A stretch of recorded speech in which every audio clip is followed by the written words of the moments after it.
What happens if you go on a medical school interview and you get rejected? We're going to talk today about what potentially happened during your interview, or maybe not during your interview, that resulted in you getting a rejection after your medical school interview.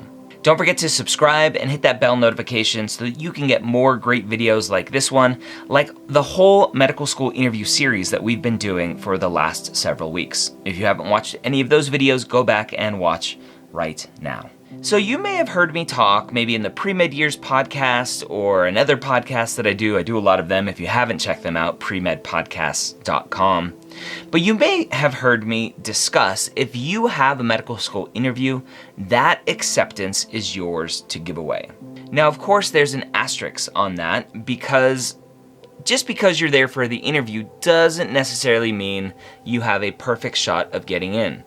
There are some schools in this country that will grant interviews to students who are in state to that school, even if the student likely has a 0% chance of getting into that school. Now, there are schools, I don't have a list anywhere at this point in time, but I would, if you wanted to, call some schools and say, hey, do you interview or do you give preference? Do you interview everyone that is in state to this school? Now, some schools will give you an answer, some schools won't. The answer will be no for most schools, but there are some schools out there that will interview every applicant from the state. Now, obviously, it's going to be the smaller states, the states that are a little bit more rural, the states that have less pre-med students, and they're looking to keep those pre-med students in the state. And so they're hoping to show that applicant what an interview day looks like. They're hoping to show that applicant and give some feedback to that applicant after the interview for how to be a stronger applicant next year. And so the first point that I want to make is that you just weren't a strong enough applicant. You may have been invited for an interview for one reason or another. Maybe there was just something in your application that stood out. Maybe the school interviews all of the students from the state. Whatever it may be, you may have gotten an interview with the school knowing that your stats just weren't on par for what they're looking for. Don't assume that you got the interview and that your stats are good enough. You may come back and have that rejection and go, well, you know what? I know that my stats aren't very good. My GPA just isn't good enough at this point. My MCAT score just isn't good enough at this point. Don't rest on your laurels and go, well, I got an interview, therefore I'm not going to focus on my MCAT and GPA.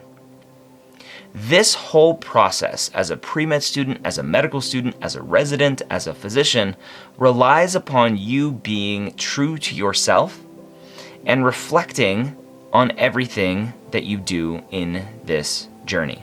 And that includes, as a pre-med student, your application to medical school. Don't look at your 498 MCAT score and go, well, they interviewed me, so therefore it's good enough, I'm not going to retake it. A higher MCAT score will obviously help you in the next application cycle, assuming you have to apply again. Don't assume that just because you got an interview, your GPA is good enough. Talk to the schools, get feedback. And that'll be a recurring kind of conversation throughout this video, is that if you get rejected, reach out to the schools and ask for feedback. That's the only way that you're going to hear directly from the people that are rejecting you what it is about your application that is causing that rejection. The next point that I want to make has been a recurring theme the last several weeks, and that is not letting the interviewer get to know you. You come in too rehearsed, you come in with too much of an agenda saying, well, I need to make sure that the interviewer knows I'm empathetic. I need to make sure that the interviewer knows that I'm dedicated, that I'm motivated, that I'm hardworking. Drop the agendas, go in and have a conversation with the interviewer. I like to refer to this as a coffee shop conversation, and a lot lately I've been referring to it as a dance. And in a dance, there are two people typically, one who leads and one who follows. Now, the dance during the medical school the interviewer is leading the dance, and you need to follow him or her. Now, where dance goes wrong is you, as the follower, step on the toes way too often. And during a medical school interview, or stepping on the toes means that you're not answering the question. You're trying to give a very political type answer and go, well, that's a great question, but I'm gonna talk about this. I'm going to give you my agenda, my answers that I came in here wanting to talk about. And you will lose the interviewer. You need to come in following the lead. Let that interviewer ask the questions, answer the question without any agenda behind your answer, and you will be able to connect with that interviewer at a higher level without putting up any barriers. Now, another point I wanna make is that a lot of students, kind of similar to the last point, coming in with their agendas, is that they just try to sell too hard. Every point they have to make has a specific selling point behind it. I've been doing a lot of interviews with a lot of first-generation immigrants, and the discussion isn't around, well, I'm a first-generation immigrant, and here's the rest of me. It's around, I'm a first-generation immigrant, and let me sell you as to why that's going to make me a good physician. So if you come in to your answers, to your medical school interview, and you try to spin every answer as, well, here's the answer, and let me try to sell you as to why that's going to make me a better physician, drop that sales act. All that does is disconnect you from the interviewer. The only time I really want you to focus on why it's going to make you a better physician is specifically if the interviewer asks you, how is this experience going to make you a better physician?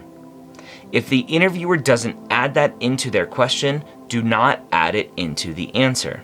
Remember, follow their lead, don't add your agenda. Don't sell them as to why your experiences, why your skills, why your traits, whatever it is, why that's going to make you a better physician.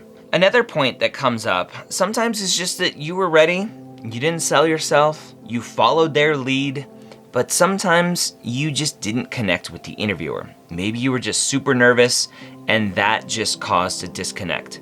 You were super nervous and the interviewer, as they were interviewing you, just couldn't picture you taking care of their loved one in the hospital. You have to remember that their goal is to, number one, see how you're going to be a good fit for their class, the community at the school, but also how are they going to picture you as a physician taking care of their loved ones. And so if you are nervous, if you are very closed off, if you are anxious, if you aren't making good eye contact because of all of those things, the interviewer is going to notice that, and the interviewer is just not going to feel comfortable with your presence on that day. Now, hopefully, with practice, doing mock interviews before your real interview, those nerves will go away, or at least decrease to a level that you can tolerate and that don't come across as a hindrance to the medical school interviewer.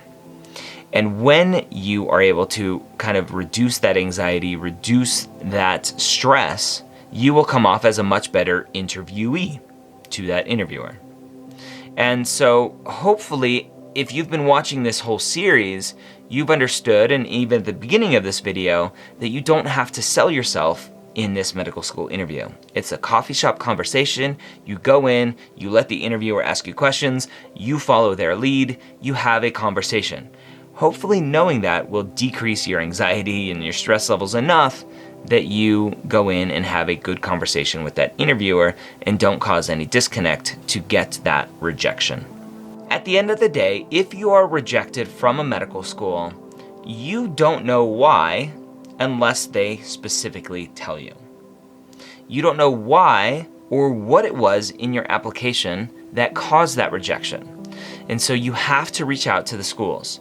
Not many schools will give you full, transparent feedback on your application specific to you. Unfortunately, the admissions committees are very busy throughout the year. When one application ends, the next one starts, and they're busy building up their class and don't have a lot of time to give specific feedback.